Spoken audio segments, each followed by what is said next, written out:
8월 10일 라이드 앤 딜라이트 말씀 묵상 시작하겠습니다. 거룩하신 아버지 하나님, 오늘도 주님을 바라고 주님을 향해 마음을 여는 우리에게 한없는 주님의 은총을 허락해 주셔서 오늘도 주님 의지하고 살아가는 모든 발걸음에 하나님의 역사가 나타나게 하여 주옵소서. 말씀을 깨닫게 하시고 말씀에 순종하게 하옵소서. 예수님 이름으로 기도합니다. 아멘.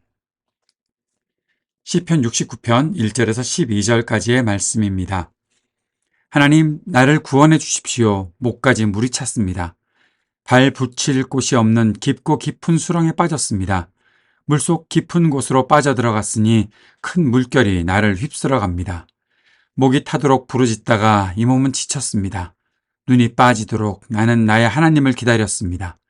끄덕도 없이 나를 미워하는 자들이 나의 머리털보다도 많고 나를 없애버리려고 하는 자들, 내게 거짓 증거하는 원수들이 나보다 강합니다. 내가 훔치지도 않은 것까지 물어주게 되었습니다. 하나님, 주님은 내 어리석음을 잘 알고 계시니 내 죄를 주님 앞에서는 감출 수 없습니다. 만군의 주 하나님, 주님을 기다리는 사람들이 나 때문에 수치를 당하는 일이 없도록 하여 주십시오. 이스라엘의 하나님, 주님을 애써 찾는 사람들이 나 때문에 모욕당하는 일이 없도록 하여 주십시오. 주님 때문에 내가 욕을 먹고 내 얼굴이 수치로 덮였습니다. 친척에게 따돌림을 당하고 어머니의 자녀들에게 마저 낯선 사람이 되고 말았습니다. 주님의 집에 쏟은 내 열정이 내 안에서 불처럼 타고 있습니다. 그러나 주님을 모욕하는 자들의 모욕이 나에게로 쏟아집니다. 내가 금식하면서 울었으나 그것이 오히려 나에게는 조롱거리가 되었습니다. 내가 베옷을 입고서 슬퍼하였으나 오히려 그들에게는 말거리가 되었습니다. 성문에 앉아있는 자들이 나를 비난하고 술에 취한 자들이 나를 두고서 빈정거리는 노래를 지어 흥얼거립니다. 아멘. 시편 69편을 쓴 다윗은 어려움을 겪으면서 하나님께 자신의 괴로운 심정을 호소합니다. 다른 시들에 비해 조금 긴 36절이나 되는 이 시에서 28개의 절이 탄식을 표현하는 그런 시가 바로 시편 69편입니다. 시인이 목까지 물이 찼다고 하지요. 그것은 깊은 수렁에 빠져서 나오기 어렵다는 그런 표현입니다. 그런데 그럼에도 시인은 오직 하나님만 기다린다고 합니다. 시인이 눈이 빠지도록 이라는 표현을 쓰고 있죠. 그가 얼마나 그 속에서 하나님만 기다리고 있는지 보여주는 장면입니다. 시인이 당하는 고난은 아무 이유도 없이 자신을 미워하는 사람들이 너무 많다는 것입니다. 그들이 가진 힘이 시인보다 강하고 그래서 시인은 억울한 일만 당하고 있다고 주님 앞에 탄식합니다. 시인은 그렇게 억울하고 어려운 중에서도 자신을 성찰했습니다. 주님께 자신의 어리석음과 죄를 고백합니다. 하나님 앞에서 진실한 마음으로 설 수 있어야 하기 때문에 그랬던 것이죠. 주님 앞에서 정직하게 긍휼을 구하면 주님이 은혜를 베푸실 것을 분명히 믿는 것이 시인의 믿음입니다.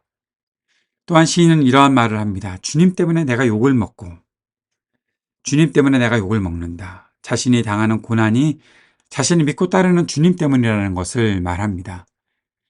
그 믿음 때문에 가족들에게까지도 이해받지 못하고 따돌림을 당했다고 그렇게 말합니다. 그럼에도 불구하고 시인은 주님을 향한 열정이 아직 식지 않았다라고 그렇게 말하고 있습니다. 시인의 고백을 보면서 예수님께서 제자들에게 하신 말씀을 기억하게 되죠. 요한복음 15장 18절에서 주님은 이렇게 말씀하셨죠. 세상이 너희를 미워하거든 세상이 너희보다 먼저 나를 미워하였다는 것을 알아라. 예수님을 세상이 미워하기 때문에 예수님을 따르는 너희들, 제자들을 미워한다는 것입니다. 내가 이 땅에서 고난을 당하는 이유가 내가 주님을 따르기 때문이다 라고 말하는 시인의 그 모습과 지금 제자들이 예수님의 말씀을 듣는 것과 같이 통하고 있습니다. 세상이 제자들 또 주님을 따르는 우리들을 미워하는 이유는 예수님을 따른다는 이유 때문입니다. 그러나 제자들은 예수님을 따르고 예수님의 증인이 되지요. 우리도 마찬가지입니다. 예수님의 증인으로 살 것입니다.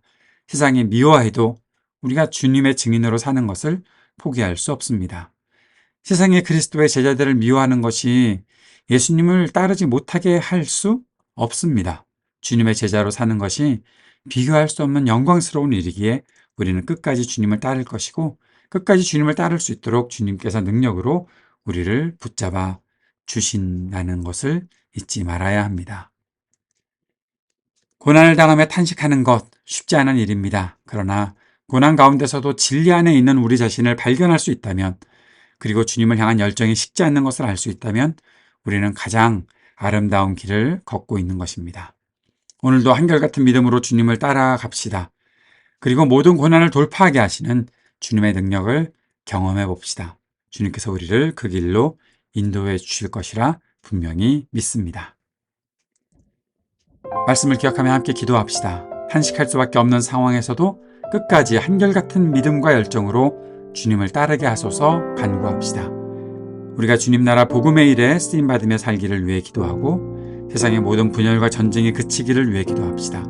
몸과 마음이 아픈 사람들에게 치유의 온총이 베풀어지기를 위해, 또 신음하는 지구와 우리 삶의 터전에 희망이 있기를 위해 기도합시다. 청년들을 위해서, 약한 노인들을 위해서, 소외된 이웃들을 위해서도 기도하고 우리 교회를 위해서도 함께 기도하는 시간 갖도록 하겠습니다.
하늘에 계신 우리 아버지여, 이름이 거룩히 여김을 받으시오며 나라가 임하시오며 뜻이 하늘에서 이루어진 것 같이 땅에서도 이루어지이다.